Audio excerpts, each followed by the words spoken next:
जैसा कि last episode में हमने देखा कि टैंग शैंग को पॉइजन मास्टर ने पकड़ लिया था और वो उससे अपनी मेडिसिन बनवा रहे थे। और अब टैंग शैंग अपना बेस्ट देकर मेडिसिन के लिए हर्ब्स ढूंढ रहा था। अब टैंग शैंग को बर्फ की लेक के ऊपर जो एक हर्ब दिखती है वो उसकी तरफ जाने लगता है और अपने चाकू से उसको काट देता है। चाकू उसका बर्फ में जाकर वहीं टूट जाता है, लेकिन कैसे न कैसे वो इस आइस हर्ब को पा ही लेता है। अब वो इसी तरह से फायर हर्ब भी पा लेता है और फिर फायर और आइस हर्ब को मिक्स करके एक साथ खा लेता है। हालांकि ये दोनों हर्ब पॉइजनस हैं, लेकिन आइस और फायर दोनों ने एक दूसरे को न्यूट्रलाइज कर दिया है, जिस वजह से अब टैंग शैंग यहाँ के एनवायरनमेंट में रहने के लिए अडेप्ट हो गया है और अब वो यहाँ कई तरह के हर्ब्स ढूंढ सकता है। वहीं हम ग्रैंड मास्टर, डीन और लेडी को देखते हैं जो टैंग शैंग को ढूंढ रही थी, लेकिन तभी अब वहां पॉइजन मास्टर भी आ जाता है और उन्हें रोकने की कोशिश करता है। ग्रैंड मास्टर उससे टैंग शैंग के बारे में पूछते हैं कि आखिर तुमने मेरे डिसाइपल टैंग शैंग को कहाँ छुपाया है, जिस पर पॉइजन मास्टर उसे नहीं बताता और फिर अब उनमें बहस बढ़ जाती है, जिसके बाद वो अपनी अपनी सोल पावर का यूज करके एक दूसरे से लड़ने की कोशिश करते हैं। ग्रैंड मास्टर, डीन और लेडी 20 साल पहले वाली टेक्निक का यूज करके आयरन ट्रायंगल रिंग बनाते हैं और ग्रैंड मास्टर का कुत्ता एक ड्रैगन में कन्वर्ट हो जाता है, जिसके बाद अब पॉइजन मास्टर भी अपना वीनोम निकालकर उनसे लड़ने लगता है। हालांकि वीनोम ज्यादा शक्तिशाली है, लेकिन वो लोग आसमान में फाइट कर रहे थे, जिस वजह से ड्रैगन जीत रहा होता है और अब उससे पॉइजन मास्टर को गुस्सा आ जाता है और वो अब उन तीनों पर खुद अटैक करने जाता है और वो तीनों ऑब्वियसली उसके अटैक को नहीं झेल पाते, जिसके बाद वही उनकी फॉर्मेशन टूट जाती है। अब ग्रैंड मास्टर उसके पास जाकर कहता है कि तुम मेरे डिसाइपल को छोड़ दो और मुझे मार दो, जिस पर अब डीन भी कहता है कि हाँ, टैंग शैंग को छोड़ दो और मुझे मार दो, जिस पर अब पॉइजन मास्टर उसे मारने जाने लगता है, लेकिन तभी लेडी उसे रोकती है और कहती है कि हम ब्लू लाइटनिंग परिवार से ताल्लुक रखते हैं और अगर तुमने हमें नुकसान पहुंचाया तो वो तुमसे बदला लेंगे। अब ऑब्वियसली ब्लू लाइटनिंग परिवार पॉइजन मास्टर के पूरे वंश को खत्म करने की ताकत रखता है, लेकिन इसीलिए अब फिर पॉइजन मास्टर डिसाइड करता है कि वो इन तीनों को मारकर इनकी लाश भी ठिकाने लगा देगा, जिस वजह से इनके परिवार वाले इन तक पहुंच ही नहीं पाएंगे और उनको मेरे बारे में कभी पता ही नहीं चल पाएगा। अब फिर तभी डीन आगे आता है और कहता है कि अगर तुमने हमें दिक्कत पहुंचाई तो हमारा परिवार तुम्हें नहीं मारेगा, बल्कि ग्रेट सोललैंड मास्टर आकर तुम्हारी हड्डी पसली तोड़ेगा। अब वो ये भी बताता है कि उस ग्रेट सोललैंड मास्टर का सरनेम टैंग है। अब ये सुनकर पॉइजन मास्टर डर जाता है, क्योंकि वो समझ गया था कि डीन टैंग हाउ की बात कर रहा है। हालांकि पॉइजन मास्टर एक ताकतवर इंसान है, लेकिन टैंग हाउ उससे भी ज्यादा शक्तिशाली है। पॉइजन मास्टर हालांकि अपने डर को उनके सामने दिखाता नहीं है, लेकिन फिर भी अब वो ये कह चुका था कि मैं तुम्हें मारूंगा, इसलिए वो अपने दिल के अंदर डर छुपाकर उनको मारने के लिए आगे बढ़ जाता है। लेकिन तभी वहां टैंग शैंग आ जाता है। उसके स्पाइडर लेग अब पॉइजनस हो चुके थे, क्योंकि उसने अपने पास वहां से कई पॉइजनस चीजें ली थी। अब टैंग शैंग उसे कहता है कि मैंने एंटीडोट्स बना लिए हैं और अब तुम मेरा टेस्ट ले सकते हो, और क्योंकि अब मैंने एंटीडोट्स बना लिए हैं इसलिए अब तुम श्रेक स्कूल के किसी भी इंसान को नुकसान नहीं पहुंचाओगे।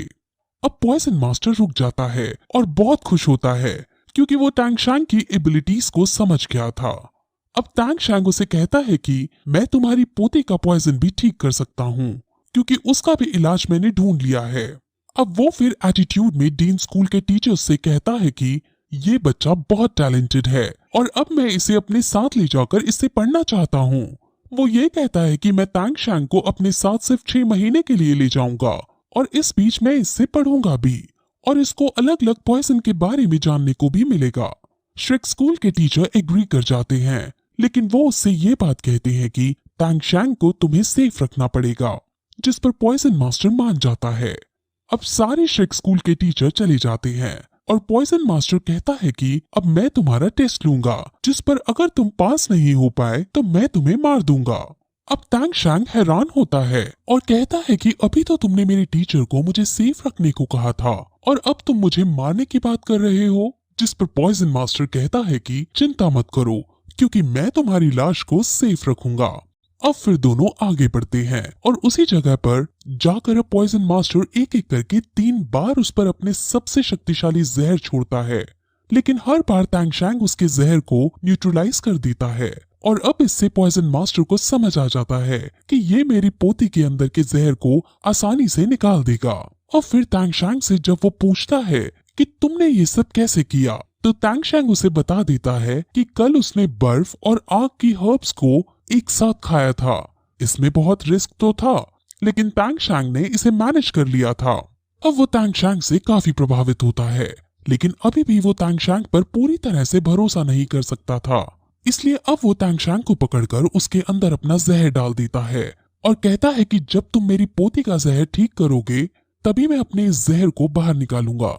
अब तांग शैंग बेचारा करता भी क्या, इसलिए अब वो वहां रहकर अलग अलग पॉइजन को स्टडी करता है और बेस्ट पॉसिबल दवाई खोजने लगता है ताकि पॉइजन मास्टर की पोती ठीक हो सके।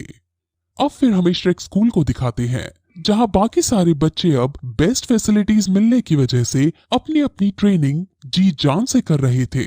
उनको अब इस स्कूल में मिमिक्री ग्राउंड्स और वर्चुअल लोकेशन भी मिलती है, जिसकी वजह से वो अपने नेचर के अकॉर्डिंग प्रैक्टिस कर पा रहे थे। अब फिर ऐसा करते करते 6 महीने बीत जाते हैं और अब तांग शैंग काफी ज्यादा पॉइजन के बारे में ज्ञान ले चुका था। अब फिर एक दिन जब पॉइजन मास्टर उसको देखने आते हैं तो तांग शैंग उन्हें अपने सीक्रेट हिडन वेपन्स दिखाता है और इसके अंदर उसने बेस्ट क्वालिटी का पॉइजन भी लगा रखा था, जिसका यूज करके वो बड़े से बड़े सोल लैंड मास्टर को मार सकता था। ऐसे वेपन्स देखकर पॉइजन मास्टर बहुत खुश होता है, क्योंकि ऐसे वेपन्स उसने अपनी 78 साल की जिंदगी में कभी नहीं देखे थे। अब पॉइजन मास्टर उसके अंदर से अपना पॉइजन निकाल लेता है और अपनी मासूम शक्ल बनाते हुए कहता है कि मैं तुम्हें हमेशा बांधकर नहीं रख सकता। असल में वो अब तांग शैंग का दोस्त बन गया था और उनमें काफी अच्छी बॉन्डिंग हो चुकी थी। वो तांग शैंग के टैलेंट को देखकर कहता है कि अगर तुम 3 साल बड़े होते तो मैं अपनी पोती की शादी तुमसे करवाता। जिस पर तांग शैंग शर्माते हुए कहता है कि नहीं नहीं, आपकी पोती की मिंग को पसंद करती है और वही उसके लिए बेस्ट सूटेबल हस्बैंड होगा। अब दोनों मजाक मस्ती करते हैं और अब वो तांग शैंग से उसके बैकग्राउंड के बारे में पूछता है, जिस पर तांग शैंग जब ये बताता है कि उसके पापा सिर्फ एक मामूली से लोहार हैं, तो पॉइजन मास्टर समझ जाता है कि इसको अपने पापा के बारे में कुछ पता ही नहीं है। अब क्योंकि 6 महीने हो चुके थे और पॉइजन मास्टर ने वादा किया था कि वो उसकी 3 विश पूरी करेगा। तांग शैंग ने पहली विश में तो ये कहा था कि वो किसी श्रेक स्कूल के आदमी को नुकसान नहीं पहुंचाएगा, और दूसरी वो ये विश करता है कि वो यहाँ से बहुत सारी हर्ब्स अपने लिए ले जाएगा, और फिर तीसरी विश में वो ये कहता है कि पॉइजन मास्टर श्रेक स्कूल का सीनियर एडवाइजर बने। अब ये सुनकर पहले तो वो मना करता है, लेकिन तांग शैंग जब उसे ये कहता है कि उसे वहाँ जॉब नहीं करनी है बल्कि उसे एक टाइटल देना है ताकि श्रेक स्कूल का नाम बढ़ जाए, इस पर पॉइजन मास्टर मान जाता है और वो अब दोनों श्रेक स्कूल में जाने लगते हैं। और वहां पहुंचकर वो पहले तो अपने सभी टीचर्स को ग्रीट करता है और फिर अपनी सारी बात उन्हें बताता है। और जब उन्हें ये पता चलता है कि पॉइजन मास्टर यहाँ के सीनियर एडवाइजर बनने को तैयार हैं, तो वहां पर सब बहुत खुश होते हैं। अब फिर ग्रैंड मास्टर तांग शैंग से अकेले में मिलते हैं और तांग शैंग ग्रैंड मास्टर को उनकी लव लाइफ से रिलेटेड क्वेश्चन पूछकर छेड़ने की कोशिश करता है, जिस पर वो दोनों मजाक मस्ती करते हैं। और अब ग्रैंड मास्टर उसे कहता है कि तुमने 6 महीने से कोई ट्रेनिंग नहीं की होगी, जिस वजह से तुम यहाँ के अपने साथियों से पीछे रह गए होंगे। लेकिन तांग शैंग उनसे कहता है कि उसने अलग अलग पॉइजन के बारे में जाना और उनको प्रैक्टिस किया, जिस वजह से उसकी रैंक 37 हो गई है। इससे ग्रैंड मास्टर बहुत शॉक होते हैं और खुश होते हुए कहते हैं कि तुमने अपनी रैंक 40 पर पहुंचानी है, क्योंकि मिस्टर दाई अब रैंक 40 पर पहुंच चुका है। अब फिर तांग शैंग जीवू से मिलता है और जीवू उसे देखते ही गले से लगा लेती है और रोने लगती है, क्योंकि तांग शैंग बिना बताए इतने लंबे समय के लिए उसे छोड़कर चला गया था। जीवू तांग शैंग से बहुत प्यार करती है, क्योंकि उसका उसके अलावा इस दुनिया में कोई नहीं है। जीवू को रोता देख तांग शैंग उसे चुप कराता है और उसे फिर कभी ना छोड़कर जाने का वादा करता है। अब फिर तांग शैंग अपने बाकी दोस्तों से मिलता है और वो उन सभी को अपने लाए हुए हर्ब्स देने लगता है, क्योंकि इन हर्ब्स से उनकी ताकत बहुत बढ़ने वाली है। अब वहां ग्रैंड मास्टर भी आते हैं और ग्रैंड मास्टर उनको इससे होने वाले साइड इफेक्ट्स के बारे में आगाह करते हैं। लेकिन टैंग शैंग ये बताता है कि उनको इससे कोई साइड इफेक्ट्स नहीं होगा, क्योंकि ये खास तरह के हर्ब्स हैं और इनको ये लिमिट में ही लेंगे। अब सब अपने अपने हर्ब्स ले लेते हैं, लेकिन लास्ट में एक हर्ब बचता है जो टैंग शैंग कैट गर्ल को देना चाहता था। ये हर्ब सबसे शक्तिशाली हर्ब है और इस हर्ब के पीछे एक स्टोरी जुड़ी है। एक बार एक आदमी ने एक बहुत सुंदर गार्डन देखा था और उसे ये गार्डन काफी ज्यादा पसंद आया था और फिर उसने अपने घर के बाहर ऐसा ही एक सुंदर गार्डन उगाया और उसे बहुत अच्छा लगने लगा। उन्हें इन फूलों से प्यार हो गया और फिर एक दिन स्वर्ग से फूलों की देवी उतर कर आई और दोनों के बीच प्यार मोहब्बत होने लगी। लेकिन कुछ समय बाद गॉड वहां पर आए और क्योंकि स्वर्ग की अप्सरा को एक मनुष्य से प्यार करने की इजाजत नहीं थी, इसलिए वो अप्सरा को वापस अपने साथ ले गए।